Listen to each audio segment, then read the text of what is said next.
Commander Jake Phillips sat in the uncomfortable chair and watched the alien representatives argue among themselves. The meeting hall was massive, with a ceiling that stretched up so high he could barely see it.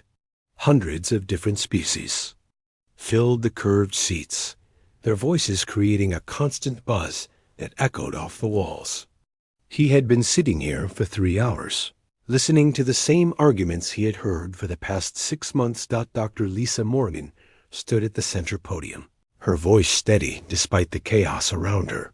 She held a data pad in her hands and spoke clearly into the microphone. The economic projections show that the proposed mining agreement would cost human colonies more than they could earn.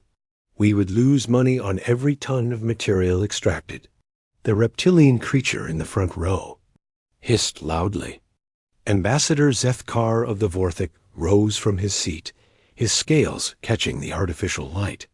These mammals think they deserve equal treatment. They have been in space for less than 200 years.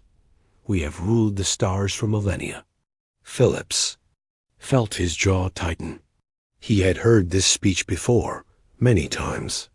The Vorthik representative always brought up how young humanity was compared to the other species.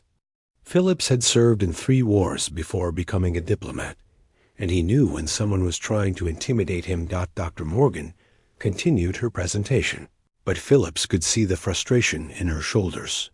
She had worked on these numbers for weeks, creating detailed charts and graphs that showed exactly why the alien demands were unreasonable. The Vorthik wanted 60% of all materials that humans mined.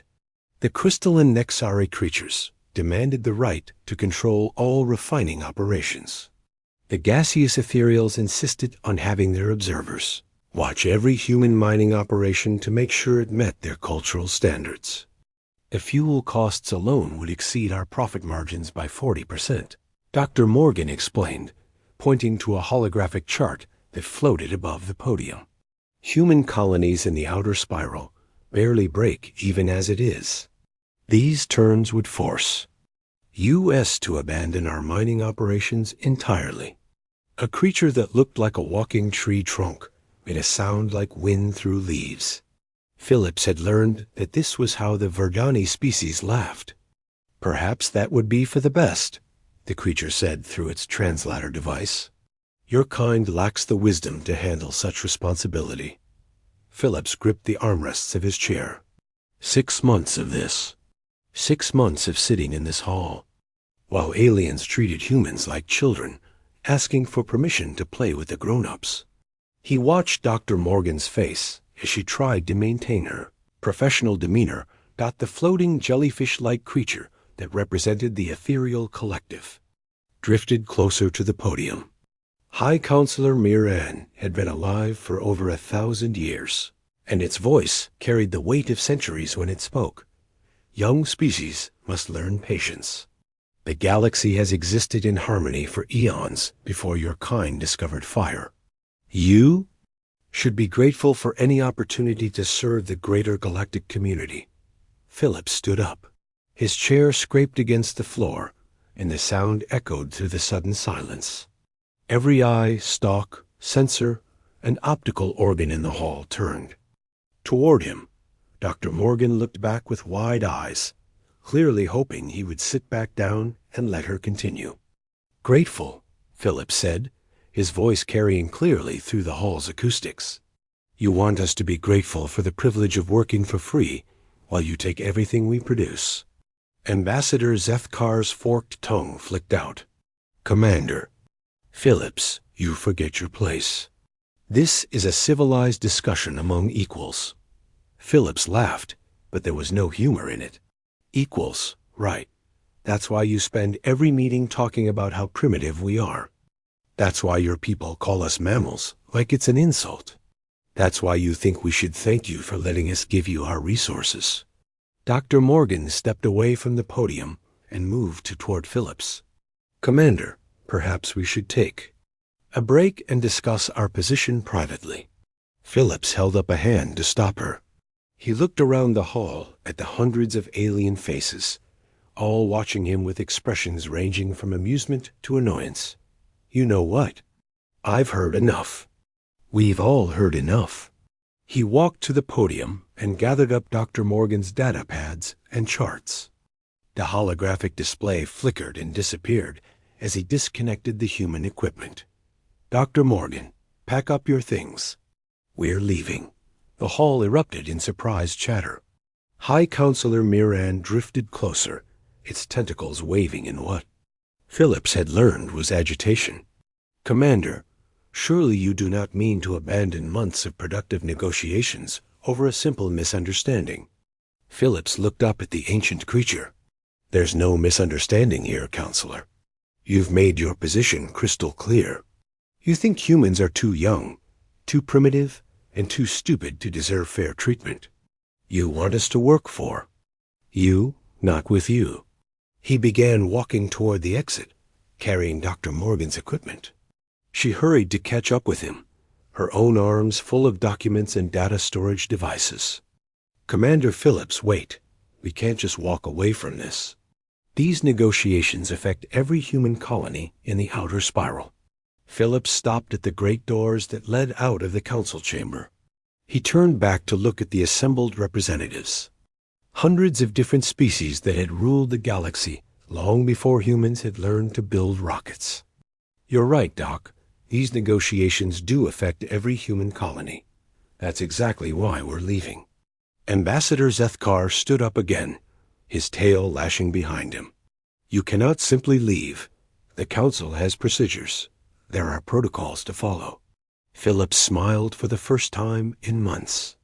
Your protocols. Your procedures.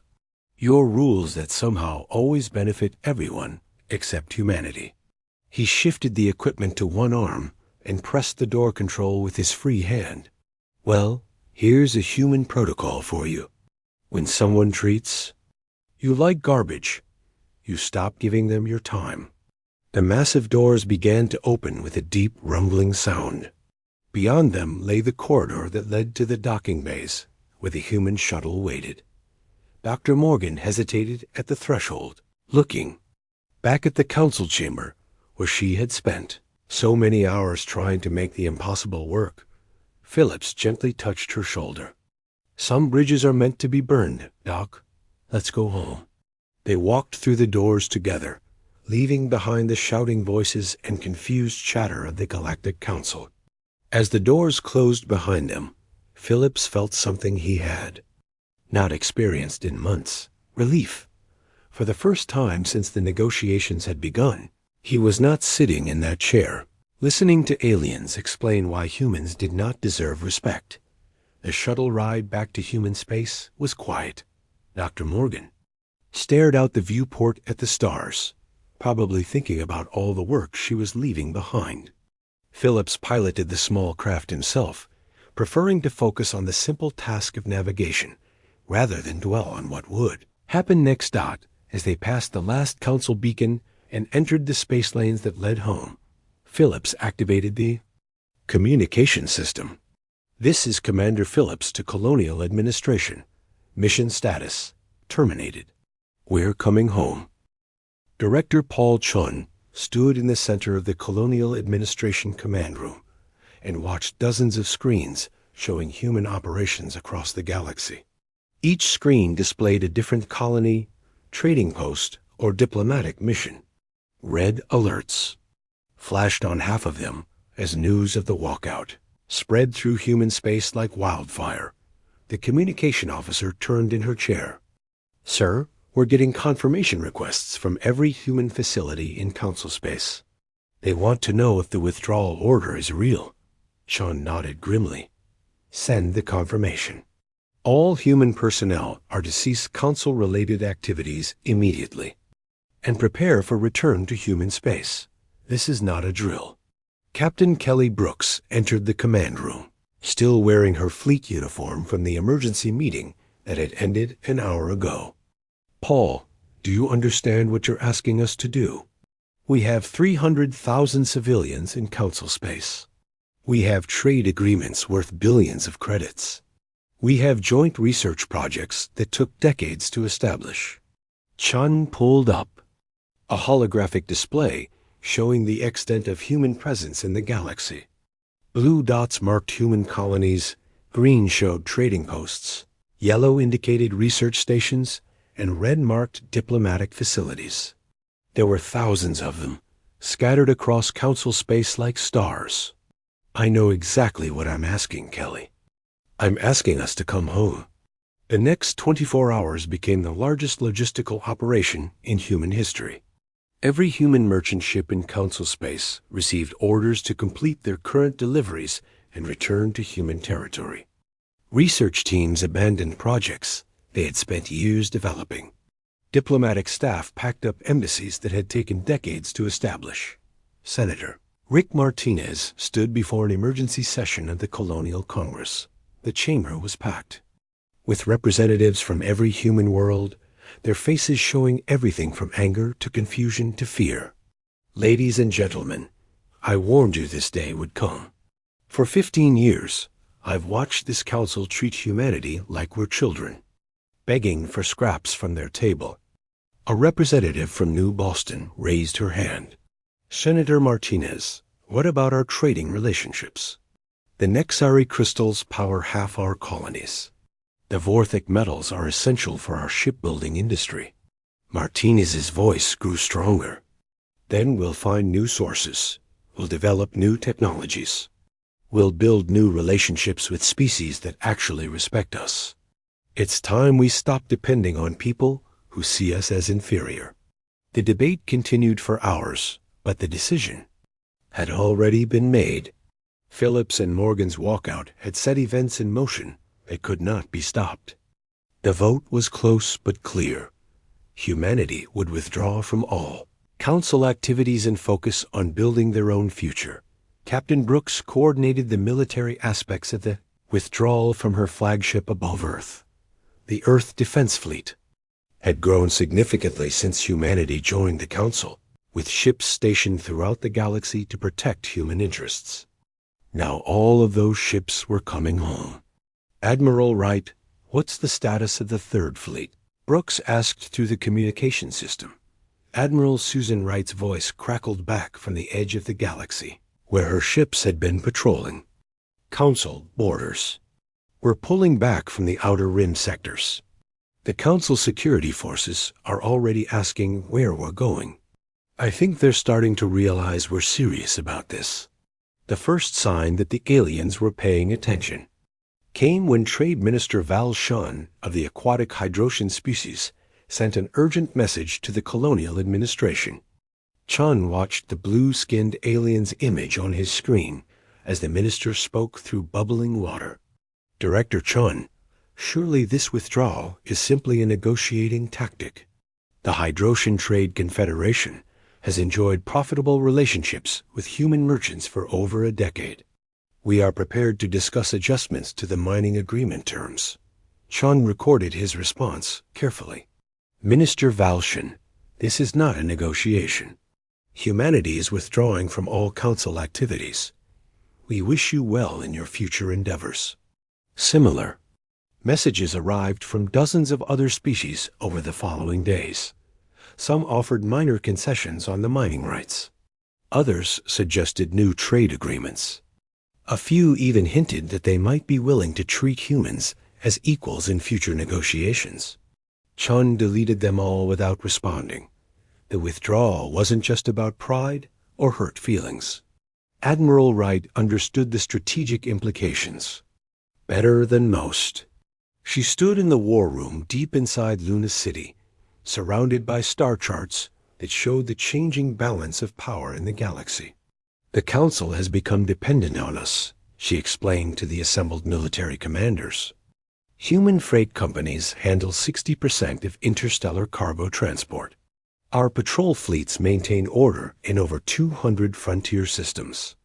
Our research teams provide the practical engineering that makes their theoretical science actually work.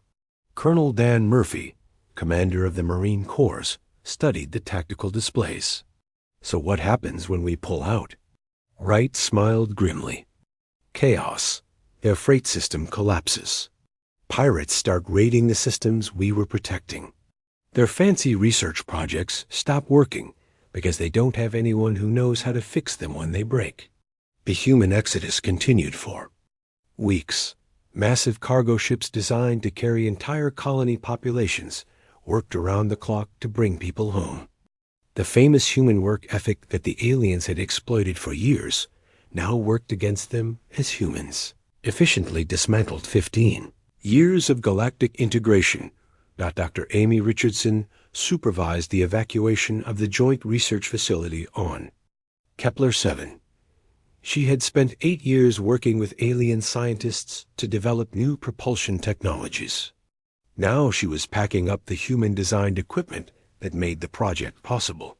Her insectoid research partner, Xing Wei, clicked her mandibles nervously. Dr. Richardson, without your propulsion expertise, the project will fail.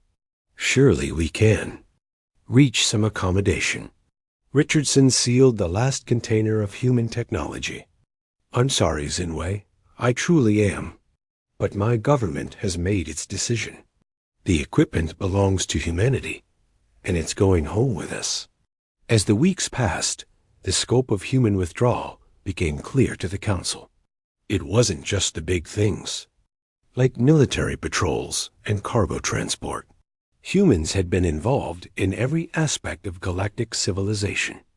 They maintained communication networks, provided medical services, operated mining equipment, managed agricultural systems, and performed thousands of other essential tasks that the advanced alien species considered beneath their attention.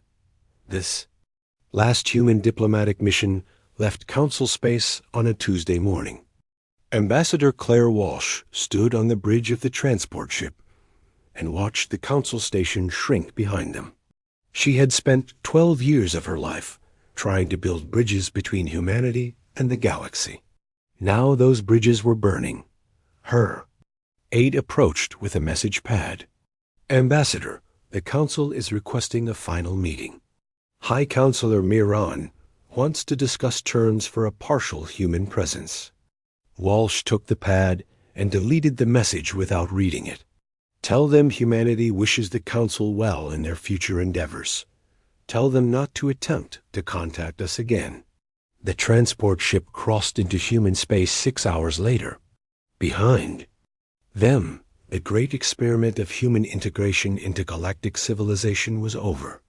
Ahead lay something new and uncertain, but it would be entirely human.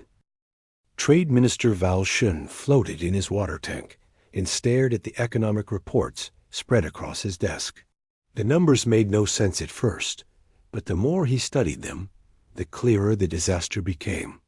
Interstellar commerce had dropped by 30% in just 3 months since the humans had withdrawn from Council space. His assistant, a younger Hydrosian named Keftal, swam nervously near the tank's edge. Minister, the freight companies are demanding answers. The shipping delays are getting worse every day.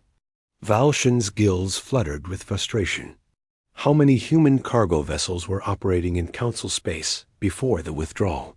Keftal consulted his datapad. According to our records, human companies handled approximately 68% of all cargo transport between star systems. They specialized in the routes that other species considered too dangerous or unprofitable. The minister's tentacles curled involuntarily. The humans had been doing the difficult work that no one else wanted to do, and they had done it so efficiently that everyone else had simply assumed it would continue forever. Now cargo was piling up on loading docks across the galaxy, while the remaining alien transport companies struggled to handle routes they had never bothered to learn. 3 sectors away, Security Chief Gerthic faced an even worse crisis. The massive warrior stood in his command center and watched red warning lights flash across the tactical display. Each light represented a pirate attack, and there were far too many of them. Chief, we're getting another distress call from the Altair system, his communications officer reported. Cargo raiders hit 3 freighters in the past 6 hours. Gerthic's 4 arms moved across the control panels as he tried to coordinate a response. What Council forces do we have in that area? The tactical officer checked his screens. The Nearest patrol is 2 days away, sir. By the time they arrive, the raiders will be long gone. Gerthek had been security chief for 20 years, and he had never faced anything like this. Pirate attacks had increased by over 400% since the human withdrawal. The problem wasn't just the number of attacks, it was where they were happening.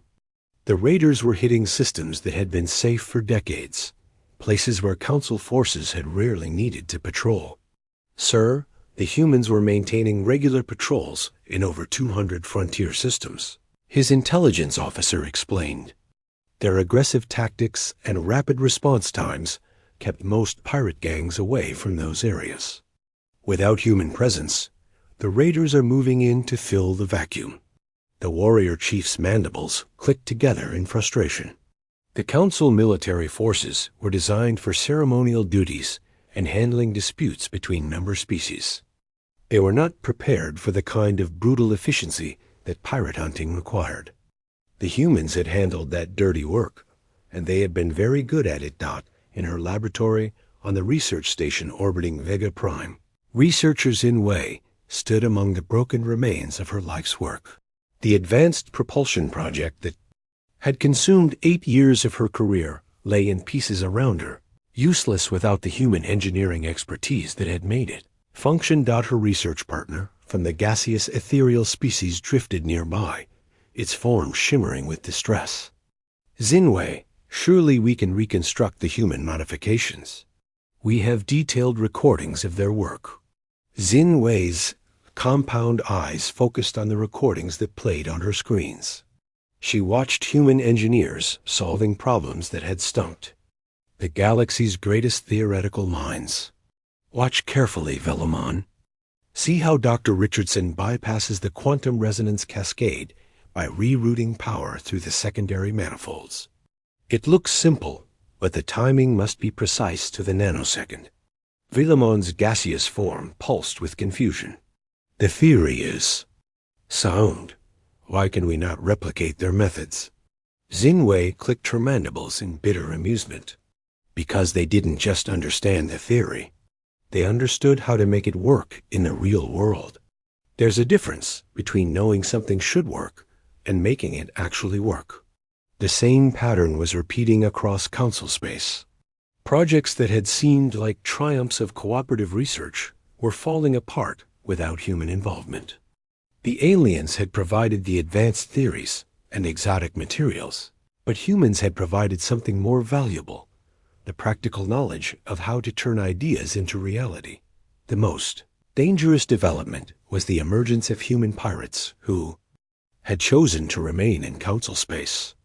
Captain Tony Kane had been a smuggler before the withdrawal, operating on the edges of legality.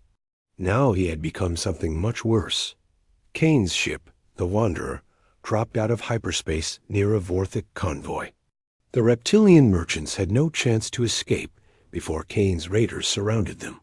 This is Captain Kane to the convoy commander. Prepare to be boarded. The Vorthic captain's voice crackled over the communication system. Kane, you are in violation of Council shipping law. Surrender immediately or face the consequences. Kane laughed as his boarding pods attached to the merchant vessels. Council law. That's funny. Your council kicked my people out, remember. So now I follow human law, and human law says I can take whatever I can carry. The worst part was that Kane and his crew knew exactly how Council security operated. They had worked with Council forces for years, learning their patrol schedules, communication codes, and response procedures. Now they used that knowledge to stay one step ahead of every attempt to catch them. When Security Chief Gerthek finally managed to corner Kane's ship near the Proxima system, the human pirate sent a message that chilled the warrior to his core. Chief Gerthek, you wanted to treat humans as inferior. Well, here's what your inferiors can do. Try to catch me. Kane's ship vanished into hyperspace, leaving behind 3 disabled Council patrol vessels and a cargo convoy stripped of everything valuable. The human pirates weren't just stealing goods. They were proving a point that no one wanted to acknowledge. High Counselor Miran called an emergency session of the full Council 3 months after the human withdrawal. The ancient being floated at the center of the great chamber, while representatives from hundreds of species filled the curved seating areas. The usual atmosphere of confident superiority had been replaced by nervous tension. "Fellow counselors," Miran began, its voice carrying across the vast space, "we face unprecedented challenges to galactic stability. Trade routes are failing. Security is compromised. Our greatest research projects have ground to a halt." Ambassador Zethkar of the Vorthik rose from his seat, his scales dull with stress. "Counselor, these are temporary setbacks. We must take strong action to contain the human threat and restore order to the galaxy." Murmurs of agreement rippled through the chamber, but they sounded hollow. Everyone present knew that the problems went deeper than simple security concerns. The galaxy had become dependent on human involvement in ways that no one had fully understood.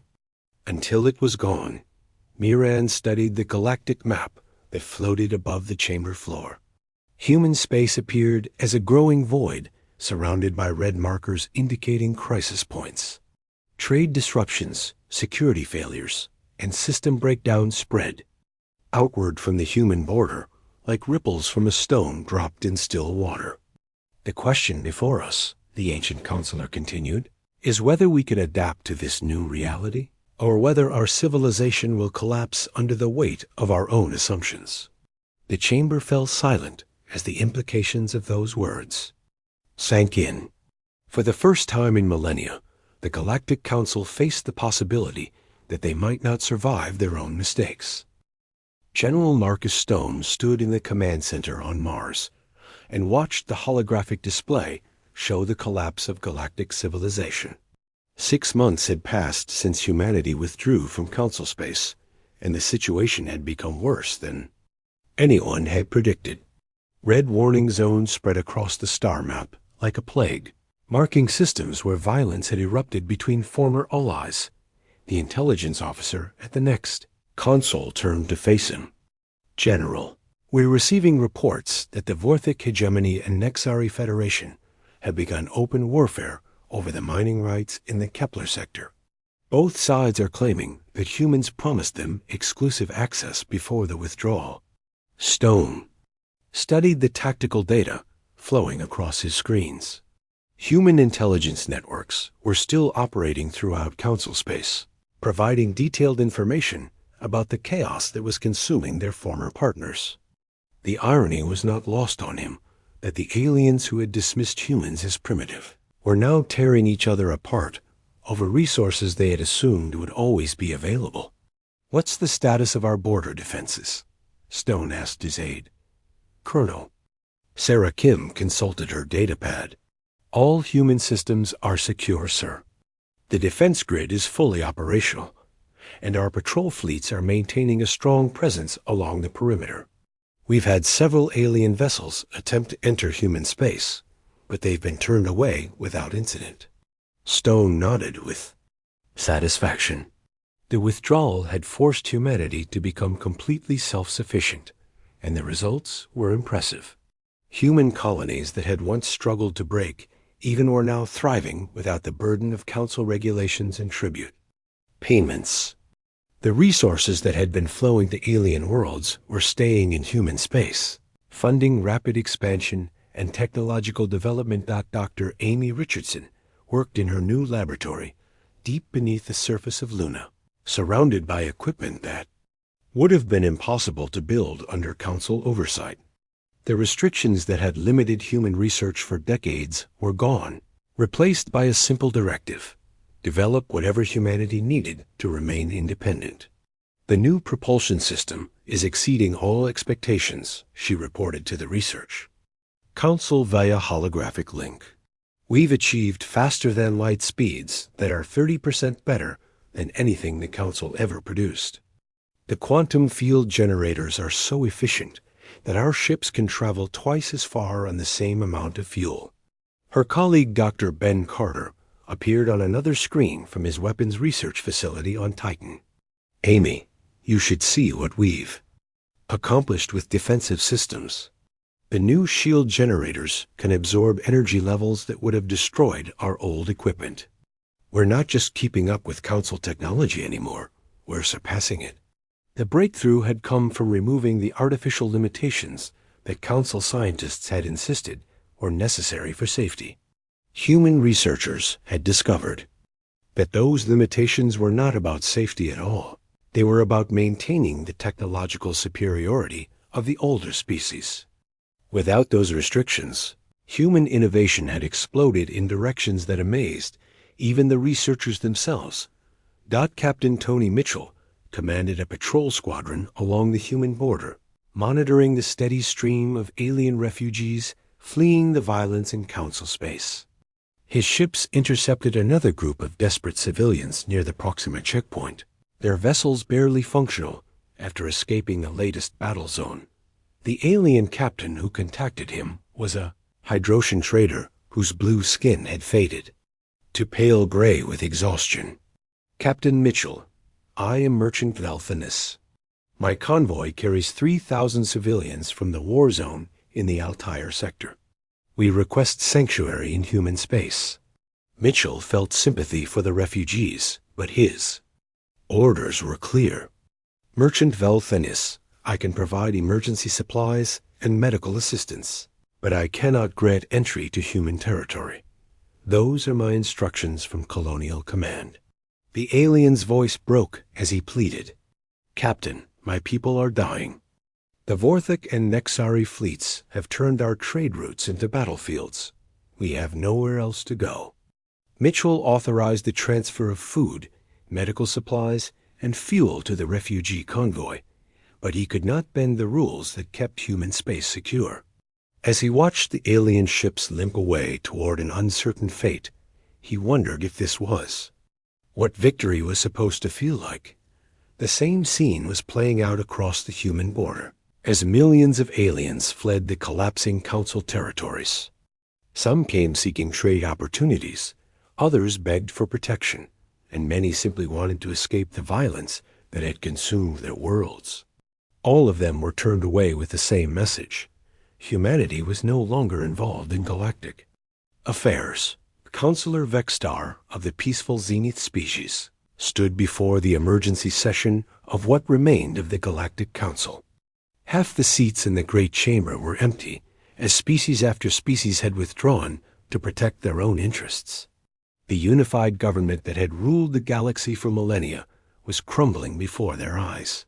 Fellow counselors, Vexstar said, his melodic voice carrying across the nearly empty chamber, we must face the truth that we have refused to acknowledge. Humanity was never our servant. They were the foundation that held our civilization together. Ambassador Zethkar of the Vorthik hissed his disagreement. Counselor Vexstar speaks nonsense. These mammals were nothing more than useful laborers. We can rebuild without them. Vexstar's normally gentle demeanor hardened. Rebuild with what, Ambassador? Your fleets are fighting the Nexari over mining rights that no longer exist. Your trade routes are controlled by pirates. Your research projects have failed because you never understood how they actually worked. The truth of those words hung in the air like a toxic cloud. The ethereal collective had withdrawn from physical space entirely, abandoning their territories to whoever could claim them. The crystalline Nexari and reptilian Vorthik were locked in a brutal war that was consuming both civilizations. Dozens of smaller species had simply disappeared, their governments collapsing under the weight of problems they could not solve. High Counselor Miran floated at the center of the chamber, its ancient form dimmed by centuries of accumulated wisdom that had proven worthless. Counselor Vexstar, what do you propose we do? The humans have made it clear that they will not return to Council space. Vexstar looked around the nearly empty chamber at the handful of representatives who still maintained the pretense of galactic government. I propose that we admit our mistakes and beg for their help before it is too late. The suggestion was met with shocked silence. The idea that the advanced alien species who had ruled the galaxy for eons might need to ask for help from the primitive mammals they had dismissed was almost impossible to accept. Never, Zethkar snarled. The Vorthic hegemony will never bow before inferior creatures. Vexstar's response was quiet but devastating. Then the Vorthic hegemony will die with its pride intact, just like the rest of us. As if to emphasize his point, an alarm began sounding throughout the council station.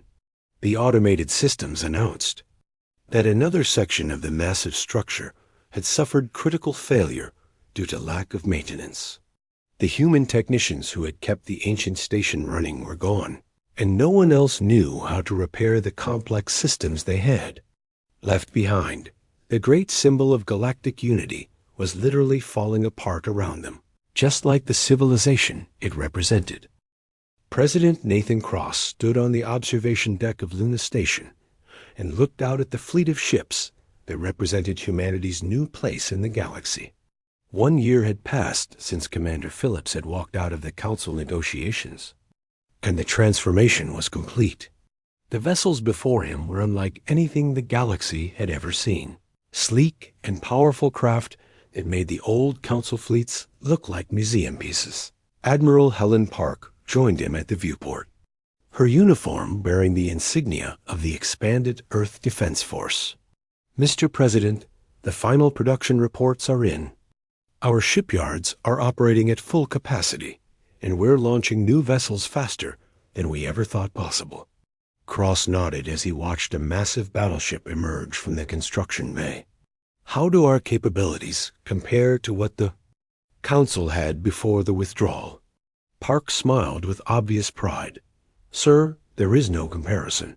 Our ships are faster, more heavily armed, and better protected than anything the aliens ever built. The technology we've developed in the past year has put us decades ahead of their best equipment.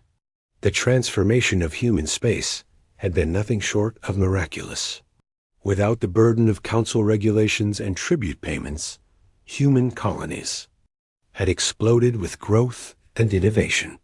New worlds were being settled every month, and existing colonies had expanded beyond their wildest dreams. The resources that had once flowed to alien worlds were now building a human empire that stretched across hundreds of star systems. Engineer Ben Carter supervised the final tests of the latest technological breakthrough from his facility on Europa. The quantum communication system he had developed would allow instant contact between any 2 points in human space, regardless of distance. This changes everything, he explained to the assembled scientists. We can coordinate our entire civilization in real time. No more waiting days or weeks for messages to travel between systems. Dr. Amy Richardson worked alongside him on the companion project that would revolutionize space travel. Ben, the new hyperspace drives are ready for fleet installation. Our ships will be able to cross the galaxy in days instead of months. We're not just technologically superior now, we're operating on a completely different level.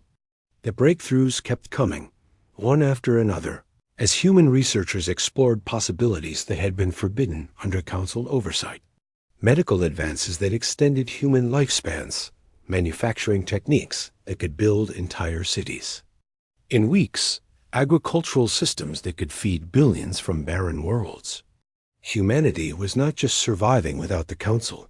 They were thriving beyond anything they had achieved as members.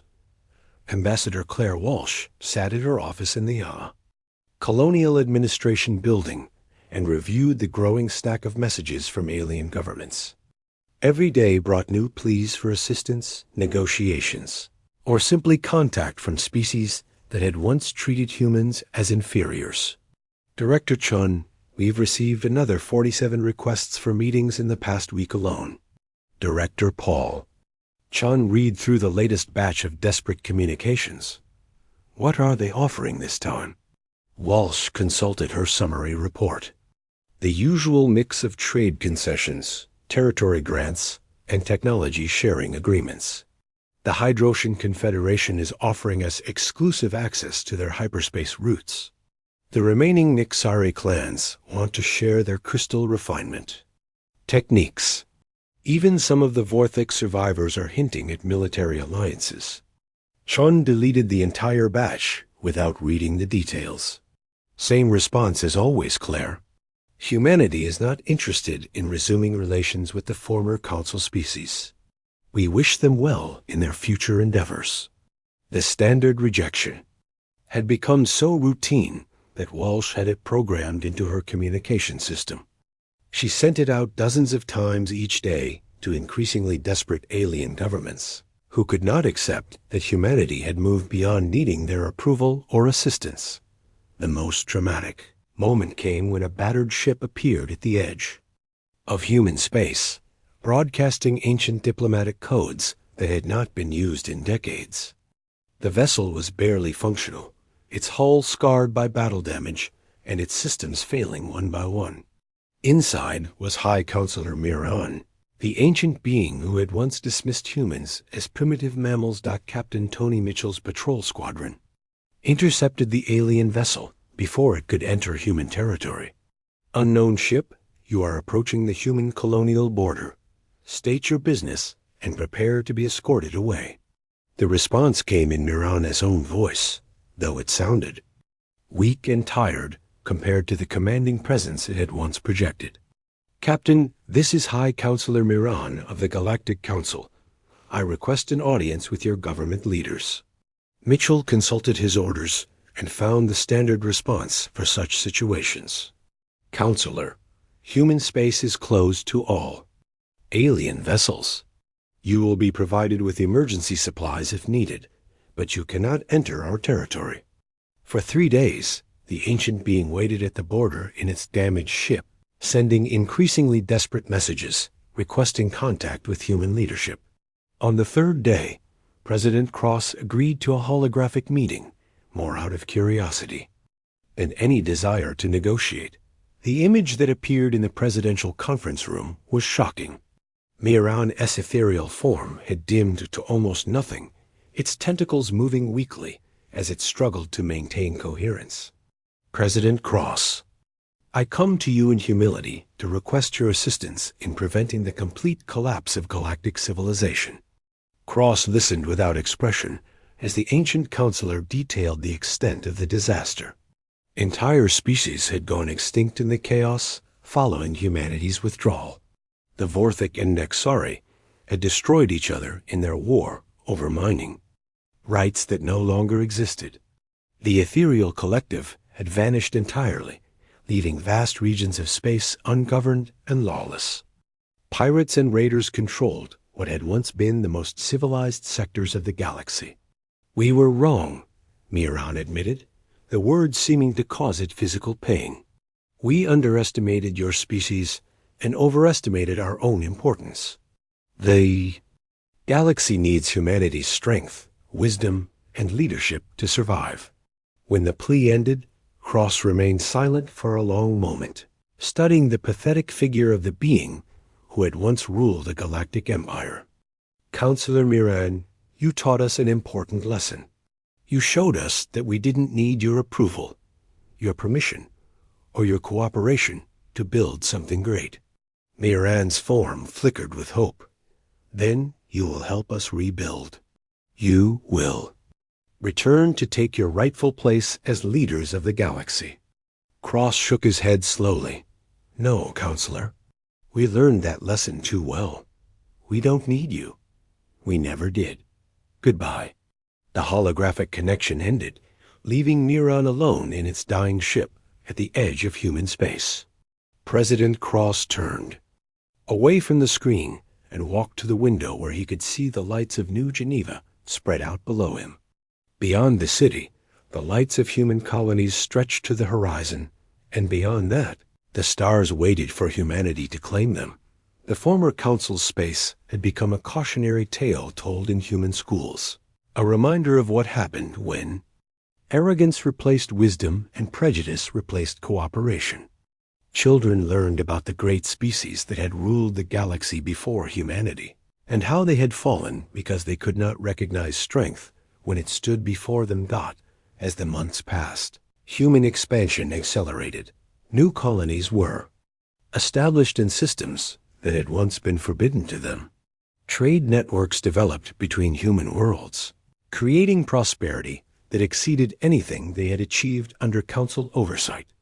Research stations pushed the boundaries of science and technology without artificial limitations imposed by alien governments. The galaxy was still there, still vast and full of wonders, but now it belonged to humanity. They had walked away from talks with those who saw them as inferiors, and in doing so, had inherited the greatest prize of all, the freedom to determine their own destiny among the stars.